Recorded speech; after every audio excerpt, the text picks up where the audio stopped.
खबर में दम है। स्वागत है आप सभी का। मैं हूं आपके साथ प्रियंका राय। अगले आधे घंटे बात होगी हर उस क्षेत्र की जिससे जुड़े हैं हम, कच्ची पगडंडियों की हलचलों से लेकर पक्की सियासत की गलियों तक। तो चलिए शुरू करते हैं। खबर में दम है।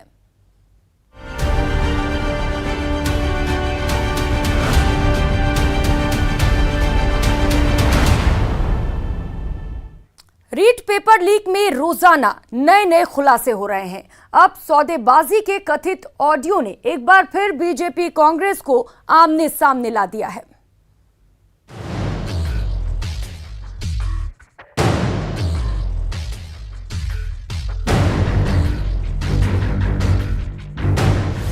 रीट लीक्स को लेकर एक ऑडियो वायरल हो रहा है। इस ऑडियो में लेन देन से संबंधित बातचीत सुनाई पड़ रही है। अखिल भारतीय विद्यार्थी परिषद का दावा है कि इसके तार राजीव गांधी स्टडी सर्किल तक जा रहे हैं।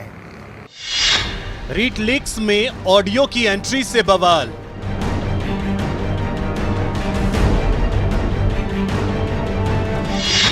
एबीवीपी ने उठाया स्टडी सर्किल पर सवाल।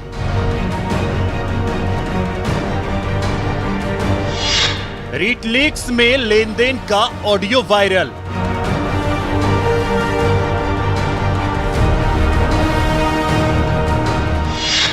रीट लीक्स का ऑडियो कनेक्शन। हम सिंह भैया को फोन आया हमारा। हाँ दिन हो गए मित्र कह रहे भाई जब ऐसा की घर वाले की डिलीवरी है यार। फतेह सिंह भैया पूछ रहे हो अमित का है। हाँ वो कहिए भी ऐसा संग मेरा पैसा है वो जिनके न समझा दिए तू कह दीजिए यार मुझे कह दिए कि भाई साहब ऐसा बात है चक्का पड़ो बेचार दूर कोई किनारे जब एक बार 20-25 लाख दे दिए तो तुम्हारे दे दिए इतने बार लोरे को फोन आ रहा हूँ जो करो मैं अच्छा मास्टर बनो टीचर बनो वो करो यार मेरे पैसा फंस गए यार। कौन सा लोरे हुआ होगा मतलब कच्चे दिन पे कोर्ट पे आएगा तू तुम्हें फ्री करना देने तो सही है भैया दे दिए अभी कहाँ है तो यार। सुना आपने, ये वही ऑडियो है जिसे एबीवीपी ने जारी किया है। छात्र संगठन का दावा है कि इसमें बात करने वाले व्यक्ति का नाम अमित है, जो राजीव गांधी स्टडी सर्किल के स्टेट कोऑर्डिनेटर बनय सिंह की पत्नी का भाई है। ऑडियो में अमित सब काम करने की बात कहते हुए परीक्षा के संबंध में लेन देन करने और पैसे लौटाने की बात कर रहा है। अखिल भारतीय विद्यार्थी परिषद ऑडियो सामने आने के बाद पेपर लीक में राजीव गांधी स्टडी सर्किल की भूमिका को संदिग्ध बताते हुए जांच की मांग की है। क्या जिम्मेदारी रही और राजीव गांधी स्टडी सर्किल में क्या जिम्मेदारी रही, आप लोगों के पास मैं व्हाट्सएप भी कर दूंगा और ये प्रिंट भी दे दूंगा। इसमें प्रत्येक में हर व्यक्ति से क्या जिम्मेदारी है, ये 40 लोगों की सूची हम लोगों ने तैयार की है। इसके बाद में हमारे पास में 3 ऑडियो क्लिप भी हैं। उन ऑडियो क्लिप में स्पष्ट रूप से पैसे के लेन देन की बात हो रही है। उसमें हम देखेंगे तो राजीव गांधी स्टडी सर्किल के स्टेट कोऑर्डिनेटर बनय सिंह जी के साला अमित, वो अमित नाम का व्यक्ति पैसे के लेन देन की बात कर रहा है। और उस अमित का चेक, ये चेक उस अमित का हमारे पास है। उसने पैसे की लेन देन की और अपने चेक दिए गारंटी के। वहीं ऑडियो को लेकर राजीव गांधी स्टडी सर्किल के स्टेट कोऑर्डिनेटर ने न्यूज 18 से खास बातचीत में साफ किया कि उनका रीट परीक्षा से कोई लेना देना नहीं है। जिस रिश्तेदार अमित के ऑडियो को लेकर उनका कनेक्शन स्थापित किया जा रहा है, उससे उनका 2 सालों से संबंध नहीं है। महेश जी, इसमें ऑडियो एक नहीं, उसमें 3 आए हैं। तीनों ऑडियो मतलब मैंने देखे। एक तो कल आया था, मैं आपको पहले भी कह चुका था, मेरा या आपका कोई रिश्तेदार यदि गलत काम करता है तो उसके लिए मैं और आप जिम्मेदार नहीं हो सकते। मेरे साले अमित से मेरे 2-2.5 साल से ना तो किसी तरह कोई संपर्क है और ना ही मेरा कोई संबंध है। संबंधित को चाहिए पुलिस में शिकायत दर्ज करे। बीजेपी की छात्र विंग ने ऑडियो के साथ करीब 40 नामों की सूची जारी कर कांग्रेस नेताओं पर गंभीर आरोप लगाए और सवाल उठाए कि स्टडी सर्किल के इन लोगों को किस आधार पर परीक्षा में नियुक्त किया गया। हमारे पास में इन 40 लोगों की सूची के अलावा कई तथ्य ऐसे हैं कि ये 9 लोग जो अभी 4 जेल में है। भजनलाल ठेकेदार जो बीकानेर से पकड़ा गया, एक है रामकृपाल मीना जो शिव शक्ति कॉलेज चलाता है, इनके साथ में 10-15 दिन पहले डोटासरा जी के साथ में 9 लोगों का फोटो है, जो BS बैरवा, सुभाष, प्रदीप पारासर, बने सिंह, ये सारे के सारे लोग इनके साथ में क्या कर रहे थे, ये स्पष्ट तौर पर साबित करता है। और रीट के फर्स्ट लेवल में पेपर खुले की सूचना कविता महावर, रोल नंबर ममता कुलहरी, इन्होंने अपने LVS कॉलेज में सेंटर था, इन्होंने स्पष्ट तौर पर दी थी।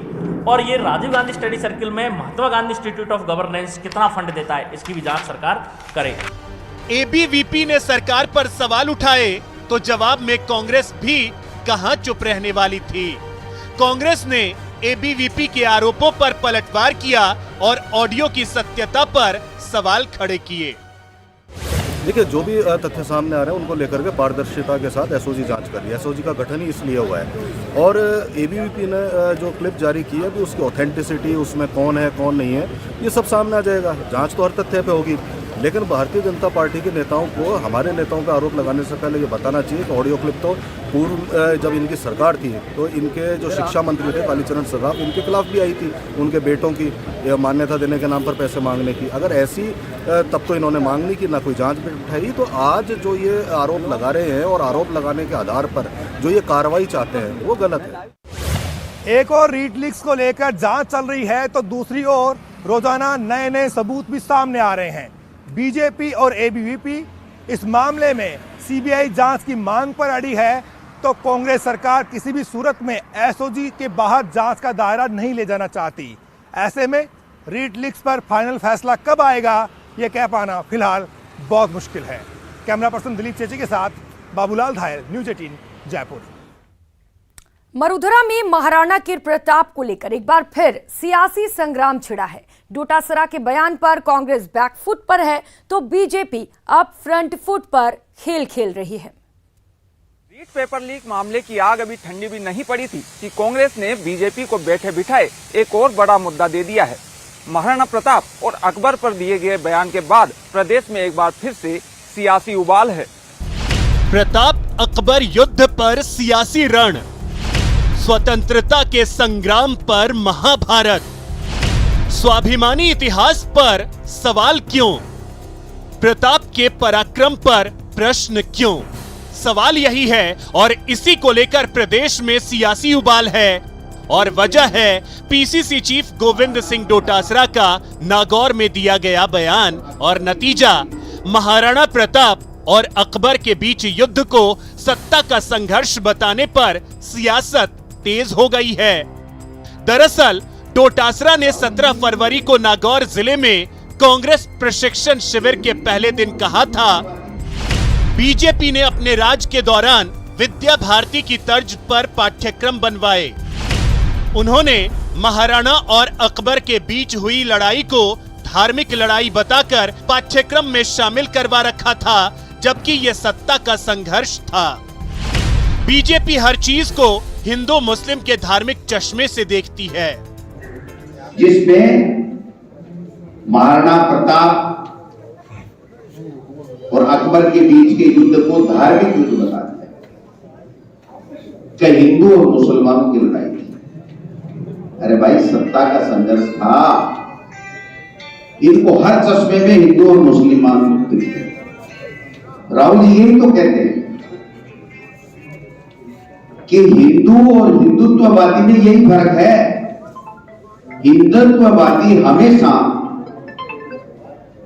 दो धर्मों के लोगों को लड़ाने में विश्वास करता है, आपस में नफरत फैलाता है, झूठ बोलता है और कुछ नहीं होते हुए भी अकड़ के चलता है। ये किस पे कह रहा हूं, समझ गए? कुछ नहीं होते हुए भी अकड़ के चलता है, वो हिंदुत्ववादी है। डोटासरा के बयान को लेकर सियासी युद्ध छिड़ गया। फिर क्या, एक के बाद एक बीजेपी नेताओं ने डोटासरा पर वार किए।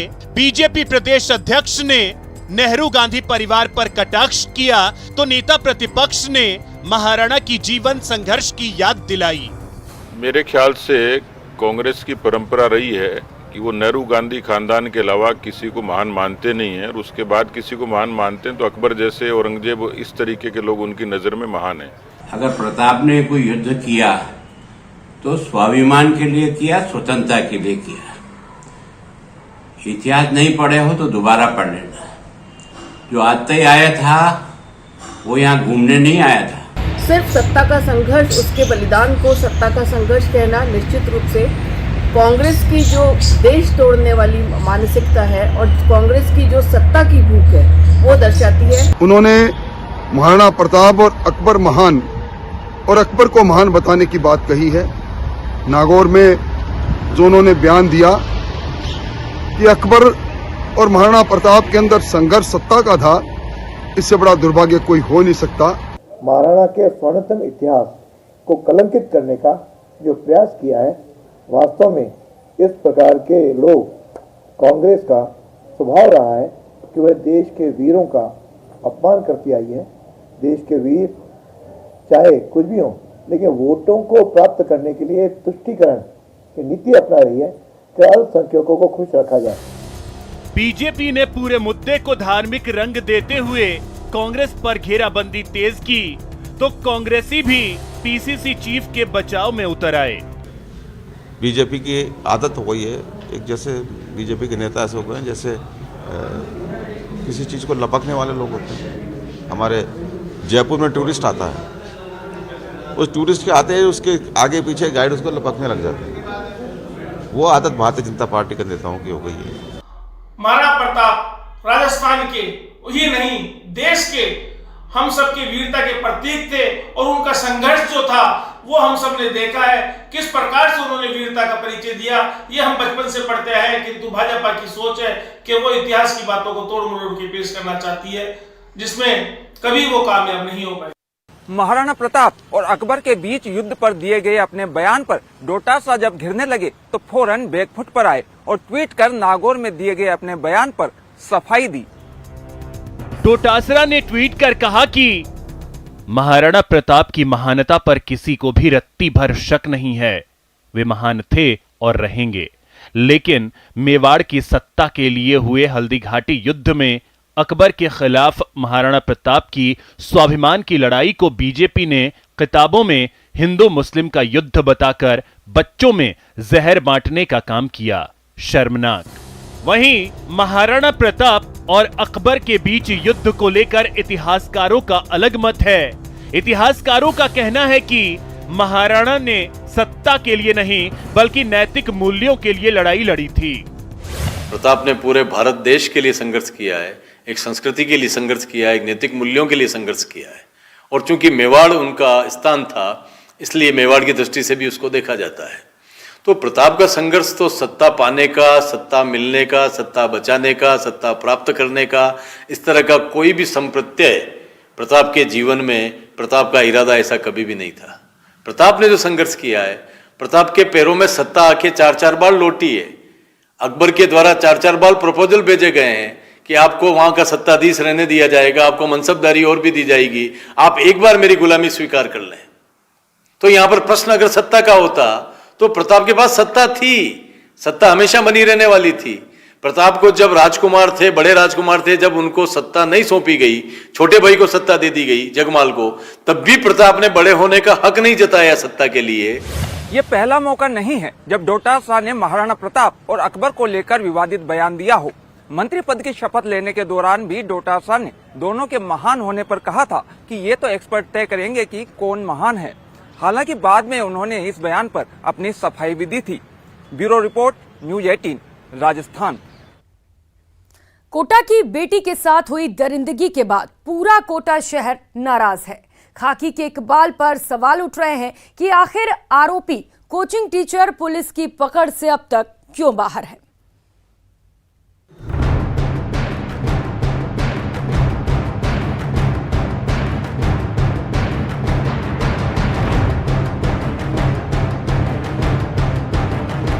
कोरोना की पाबंदियां खत्म होने के बाद हमेशा की तरह वो टीचर के घर ट्यूशन पढ़ने पहुंची थी, लेकिन उस मासूम को जो भी जानकारी पोस्टमार्टम रिपोर्ट एफएसएल के आधार पर मिली और उसके बाद अभय कमांड सेंटर और पीसीआर ने उसकी लोकेशन खंगालने के लिए जो भी संभावित प्रयास हो सकते हैं वो किए हैं। हमारे पूरे ज़िले की टीमें उसको ट्रैक करने में लगी हुई हैं। भोला भाला और मासूम सा नजर आने वाला कोचिंग का टीचर था, लेकिन इरादे इतने घिनौने थे कि किसी को इसका अंदाजा तक नहीं था। हत्याकांड के बाद पड़ोसी भी हैरान हैं कि धर्म, कर्म और पूजा पाठ में विश्वास रखने वाला गौरव शैतानों वाला काम भी कर सकता है। आरोपी गौरव जैन एमटेक तक पढ़ाई कर चुका है। 5 साल पहले बाबा बनने के लिए घर से भाग चुका है। इस दौरान वो किसी तांत्रिक के संपर्क में भी आया था। गौरव 3 साल से घर में कोचिंग क्लास चला रहा था। मृतक छात्रा के परिवार को पड़ोसी ट्यूशन टीचर पर इतना विश्वास था कि वो सेंटर पर एकमात्र बच्ची होने के बावजूद भी अपनी लाडली को पढ़ने के लिए बेझिझक भेज दिया करते थे। वारदात के दिन जब आरोपी ट्यूशन टीचर के परिवार को किसी शादी में जाना था, तभी वो मीटिंग का बहाना बनाकर घर पर रुक गया और प्लान के मुताबिक छात्रा को एक्स्ट्रा क्लासेस के लिए अकेले बुला लिया। और वो दोनों ने ताला तोड़ा तो सामने में कुड़ी का गला घोट के हाथ पे बांध के पटक रखा था। कितने बजे निकले? 10:30 बजे की थी ट्यूशन। राजू गौरव जैन जैन समाज के रगड़ने के वगैरह से निशान है। पूरे पुजारी को छोड़ना, बस आप लोगों से ये बात मांगता हूं, उसको छोड़ना नहीं चाहिए। बस तब बुरी से बुरी सजा दो भगवान। परिवार या बच्चे को ट्यूशन भेजता है तो वो पहले उस जगह की जानकारी करे, ये किस तरह का आदमी है, यहाँ पर कितने बच्चे पढ़ने आते हैं, इस तरीके की जानकारी करके अपने बच्चों को भेजे। क्योंकि 1-2 स्टूडेंट या 4-5-10 स्टूडेंट यहाँ पर हो, वहाँ पर कतई नहीं भेजें। इधर छात्रा की हत्या के बाद से पूरा शहर गुस्से में है। परिवार के साथ साथ व्यापारियों और वकीलों तक में वारदात को लेकर नाराजगी है। इंसाफ की मांग को लेकर शहर भर में धरना प्रदर्शन हुए, कैंडल मार्च निकाले गए। एक दिन के लिए पूरे शहर को बंद भी रखा गया। कुछ भी नहीं है। मैं ये कहना चाहता हूँ को मानसिकता उसकी अपराधी प्रवृत्ति की हुई, तभी ये सब किसी बात को हम नहीं मानते। हम इस बात को मानते हैं कि उसने जिस तरह से उस बच्ची के साथ बर्ताव किया, वो कोई धार्मिक प्रवृत्ति का आदमी था, वो अपराधी था और उसको सजा मिलना चाहिए, वो भी फांसी की। लड़कियों को बचपन से ही तलवार, लठ या ऐसे बहुत से मतलब अपनी आत्मरक्षा करने के, तो शायद ऐसी घटना नहीं हो। हमारा यही कहना है कि बच्चियों की सुरक्षा केवल एक पर्सन की जिम्मेदारी नहीं है, ये हर एक व्यक्ति की जिम्मेदारी है और इसको हमें दिल से, आत्मा से निभाना होगा। जो बेटी है शहर की, जिस तरह से उसके साथ अपराध हुआ है और आज दिन तक वो पकड़ाई में नहीं आया, हम सब सिर्फ और सिर्फ इसी मांग को लेकर के आज यहाँ एकत्रित हुए हैं। पूरा शहर बंद है। हत्याकांड के बाद से ही आरोपी ट्यूशन टीचर गौरव जैन फरार है। पुलिस उसे जमीन आसमान कर तलाश रही है। आखिरी बार उसे नॉर्दर्न बाईपास के पास सीसीटीवी में देखा गया था। हत्या के बाद जिस स्कूटी पर वो सवार हुआ था, वो स्कूटी गामच फाटक के पास लावारिस मिली थी। वो स्कूटी से भागा था, तो क्या कुछ लोकेशन मिली है स्कूटी की या स्कूटी ट्रेस कर पाए? काफ़ी महत्वपूर्ण जानकारियाँ मिली हैं, उसको मैं आपको शेयर नहीं कर सकता हूँ क्योंकि अभी ये अनुसंधान से जुड़ा हुआ महत्वपूर्ण साक्ष्य का मामला है। क्या हुआ था कोचिंग में उस दिन, इस रात से पर्दा उठना अभी भी बाकी है। पुलिस भले ही इसे नॉर्मल हत्या मानकर चल रही है, लेकिन मृतका के शरीर पर चोट के निशान, हाथ पैर बांधकर खिड़की से लटकाई गई लाडली की लाश चीख चीख कर दरिंदगी की दास्तां को बयां कर रही है। Bureau report, news 18 Rajasthan, Jaipur. प्रदेश में मेडिकल एजुकेशन के नाम पर तेजी से बढ़ रही मुनाफाखोरी पर सरकारी हंटर चलने वाला है। फीस को लेकर मनमानी पर भारी जुर्माना भी लगेगा।